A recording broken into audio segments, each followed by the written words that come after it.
welcome to E-Magazine. I'm your host, Valentine Chapa, and I want to start off by wishing each and every one of you a happy Valentine's Day. I do hope you're enjoying your day. Now, of course, it being Valentine's Day, we have to have a special show today, and joining me today is a relationship coach, and she's known as Nyokabi Kamau, and she owns a company called Marriage Connect Kenya. It's a relationship coaching and mentorship organization that focuses on reconnecting and strengthening relationships. Now today Nyokabi is going to give us one-on-one tips on building relationships on personal and your business life. So thank you so much for joining me today. You're welcome. How's your Valentine's going so far? Boring. I've had a hectic day.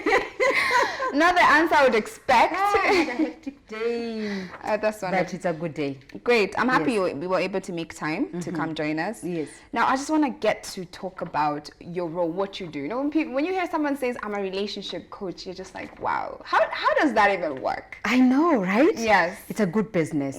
So what normally happens is, in life you go through stages where you're taught everything.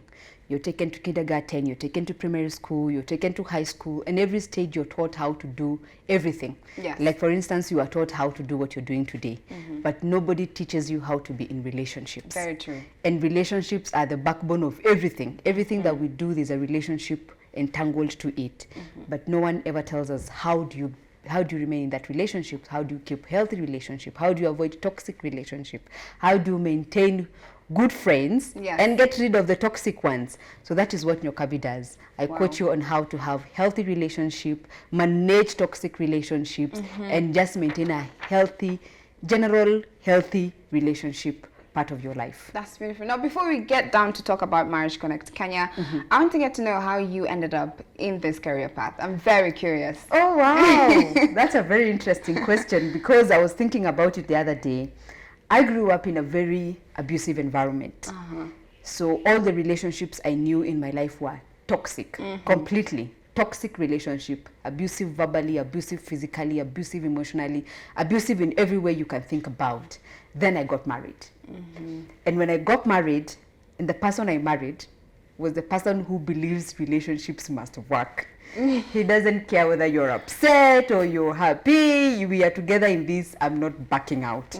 So one time I remember we had an argument and I had decided to leave, because for me, arguments meant the relationship is damaged and it's over. It doesn't work. Because of the background. Yes. So he woke up very early in the morning. I remember it was around 4, and he told me, you know what? I'm not doing this again. I'm not getting married again. I'm not chasing another woman. So deal with whatever issues you have. So we can work out. And then come back to being my wife, and we can move past whatever the challenge was. And that is the genesis of Marriage Connect Kenya. I started reading a lot on relationships. I wanted to understand, how can I maintain a healthy relationship? How can I confront the situation I don't like without breaking the relationship that I was in? And that is how I got into the path of coaching. In the process, I became very knowledgeable. I discovered I have a talent in it, and it grew in me. And as I was working with other people, a ministry was birthed out of it.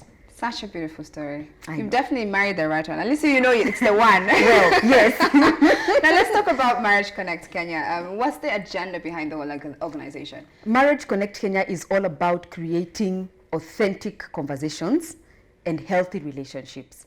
We encourage people to have authentic conversations, because the reason why people don't have good relationships is because you're not able to be honest with the person you're with. You create a persona, you have this mask, you have this idea of the person you want them to embrace you to be. So we are creating an authentic platform by teaching you how to ask the right questions, how to answer those questions, how to deal with yourself before you can deal with the other person on the other side, and therefore giving you an opportunity to be authentic, true to yourself. Because if you're true to yourself, then you have very healthy relationships and productive relationships. You're able to balance between, do I want this, do I not want this, do I like this, do I not like this, why don't I like it, how do I handle it better to let the other person know I don't like it. So that's what Marriage Connect is about, having healthy, productive relationship. And it was birthed at a time when this nation, when marriage has become what can I say? It's become a volcano. And I'm so happy you mentioned that. That's something we'll have to talk about as well. Yes, it's become an erupting volcano. Nobody wants to be married. Nobody wants to be associated with marriage. Everybody who is talking about marriage is talking about it in a negative way. Everybody is saying relationships are not working. Relationships are this and they are that. So Marriage Connect is giving you an opportunity to discover that relationships are actually what you make them. Yeah. And they are beautiful. And we need that positive perspective right now, especially in the world we live in today. People see relationships as just work. Tedious. And tedious. In the most negative way. Yes. So, you know, I want to turn around a bit and look at the business side of when it comes to relationship. You know, a lot of people say you cannot start a business with your significant other. It never works out. That's something that's completely impossible. What's your take on that?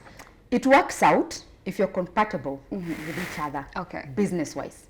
You can be compatible relationship-wise, romantic relationship-wise, but you're not compatible business-wise. And you can be compatible business-wise and relationship-wise you're not.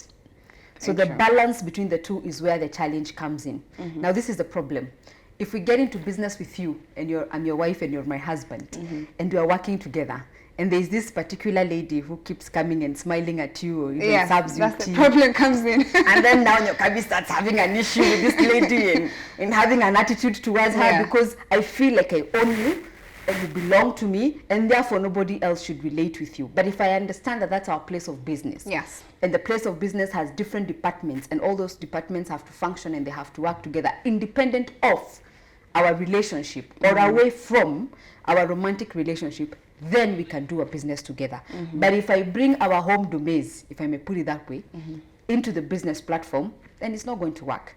If I have an issue with every secretary my husband employs, if my husband has an issue with the guy who parks my car, or you know, all those small things, or the boda guy, every time he smiles at me and goes like, hey, nyoka I don't like the way that boda guy smiles at you. It becomes difficult to do business together. So it's about compatibility. If you can have that compatibility in place of business and then go home to a different environment and come to business to a different environment and balance the two or find a place, you know, that you can be able to work with, then you can do business But doesn't together. it sometimes depend on the character? Yes, depend on the character. That's the accountability part that I'm talking about. Okay. The character of the person. You're looking at yourself and you're thinking, and I gave you an example of the character. Yes, if I'm the kind of person who sees somebody smiling at my husband and I go like, it'll definitely affect the business. she must want him. She must be, then you see that's a problem. Yes. Because it doesn't mean that because he's my husband, he shouldn't talk to his secretary, he shouldn't talk to the person at the finance, he shouldn't talk to, you see where the challenge is. But if I understand when he's at his place of work, he's in a different element, and when he's at home, it's a different element, unless there's reason for concern. Okay. And then you don't bring it to the office. I take it at home. Yes. So would you say it's important to set some ground rules as a partner and people who are starting a business together in order for you to, you know, make the business grow? Yes. Boundaries are very important in any aspect, in any relationship, romantic or not romantic, employee to employer, in whatever level you're at, you must have boundaries, and those boundaries must be very well defined. The problem is when the definition becomes a little bit gray. You know, you don't know whether this is correct, it's not correct, whether we are bending this way or bending that way.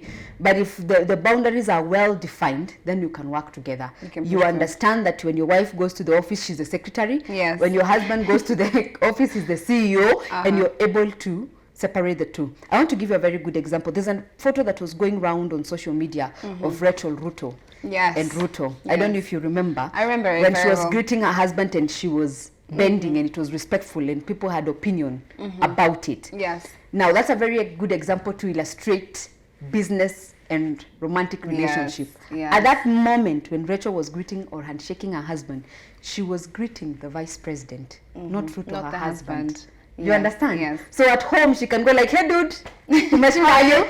You know? But obviously us looking at it Yes. from an outside eye, we're wondering. We are wondering, so why What's is she happening? taking such a posture? Why is she looking at him like that? But she's able to distinguish when he's Ruto, the vice president, and when he's Ruto, her husband, and she behaves differently. Now those can work very well together in a setup of business. Wonderful. The That's boundaries are well defined, they're not crossing the line. Now if I can be a little bit off and become a bit political, you can look at the issue of our former president, Mwai Kibaki. There's a relationship and his too. wife. Yeah. You see, she wasn't able to distinguish between the two, and it came across sometimes very badly, and it lacked a bit of etiquette to the nation and to the office of the president, because she wasn't able to tell the difference. There's a time that this guy is my husband, and there's a time that he's the president. So you have to distinguish those two offices and deal with them at that level. Wonderful. Yeah. Greatly explained. Now, obviously, today being a Valentine's, I have to go around and ask some of my colleagues some questions they want to know. Yes. We all know we're in a stage right now, for millennials especially, moving into marriage. Yes. So what are some of the things when you're looking for a husband you should look out for?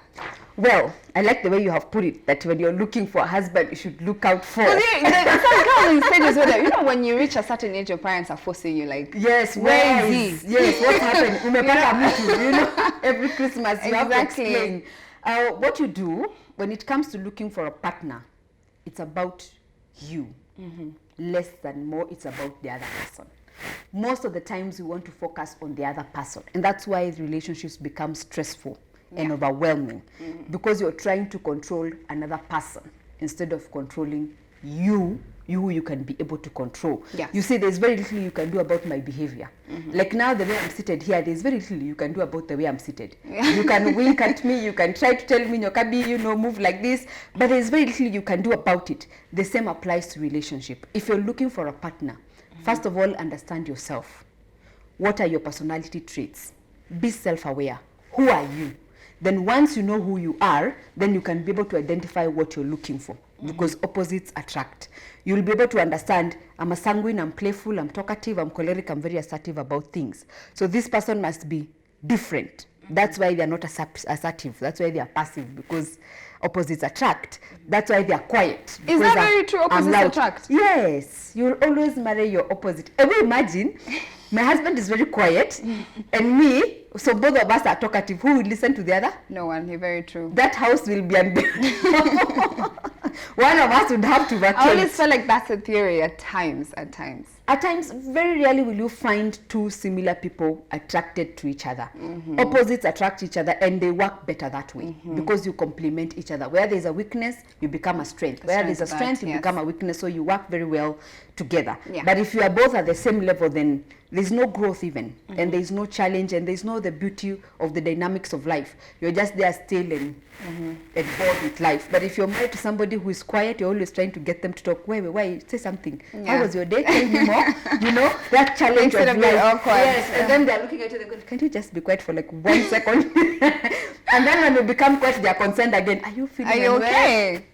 So you need those things to help life become interesting and exciting. So instead of looking at the other person so much as to what they have or what they are bringing to the table, look at yourself. What do I have, and what am I bringing to the table? Now, with what I have and what I'm bringing to the table, what am I looking to work with? So as you know what you're bringing and what you have, now you'll be able to highlight, I'm looking for somebody who's like this, who can complement me in this area, who is stronger in this area because I'm weak in this area. Yes. Then you again have that compatibility that I'm talking about, because love is not enough. Yeah, very true. I hope the lovers out there are taking notes as much as I am in my brain love right now. Just, it's an illusion. I call it your high on love. You've smoked like 3 puffs of love when you're meeting, so you're like here, skyrocket. You're feeling aire some kind of way, but then after 6 months, that all just goes dies away. out. The hormone just now it's being intentional with the relationship. So, but if you know who you are and he knows who he is, and you come together, you know what you're doing, and you have more direction, because love is more intentional than it is a feeling, and it's more actionable than it is a feeling. Great. So at some point you start working together towards something. Such beautiful words. Yes, thank now, you. I just want us to take a short commercial break right there, but do not go anywhere. We have more information. Nyokabi is going to give us more tips on finding the right man in this era today. So don't go anywhere. You're watching a magazine.